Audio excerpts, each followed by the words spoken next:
रसूलुल्लाह सल्लल्लाहु अलैहि वसल्लम की पूरी सीरत इस बात पर शाहिद है कि आप अलैहिस्सलातु वस्सलाम अल्लाह ताला की ज़ात, सिफ़ात और इख्तियारात के हवाले से हद दर्जा हसास और गैरतमंद थे।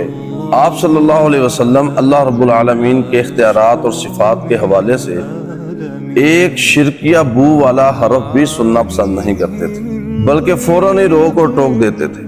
इब्ने अब्बास बयान करते हैं कि एक शख्स ने कहा, ऐसे ही होगा जैसे अल्लाह ने चाहा और आपने चाहा।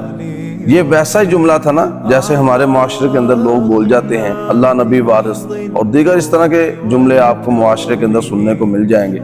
तो जब प्यारे पैगम्बर अलैहिस्सलाम ने ये बोल सुना तो आपने फौरी तौर पर उसको रोकते हुए फरमाया, अजअलतनी लिल्लाहि निद्दन, क्या तूने मुझे अल्लाह का शरीक बना दिया है? ऐसे ना कहो, बल्कि कहो माशा अल्लाहु वहदहु, वैसे ही होगा जैसे अकेला अल्लाह चाहेगा। आप इस हदीस से बखूबी अंदाजा लगा सकते हैं कि प्यारे पैगम्बर अलैहिस्सलाम अल्लाह रब्बुल आलमीन की सिफात और इख्तियारात के हवाले से किस कदर हसास और गैरत वाले थे, और हमारे मुआशरे के अंदर पाए जाने वाले तमाम ऐसे अकायद का भी प्यारे पैगम्बर अलैहिस्सलाम के इस फरमान ने रद्द कर दिया। आज हमें भी ऐसे शिरकिया बोल को सुनकर खामोश नहीं रहना चाहिए, बल्कि जिस कदर मुमकिन हो फौरी तौर पर अपनी तौहीदी और ईमानी गैरत का मुजाहरा करना चाहिए।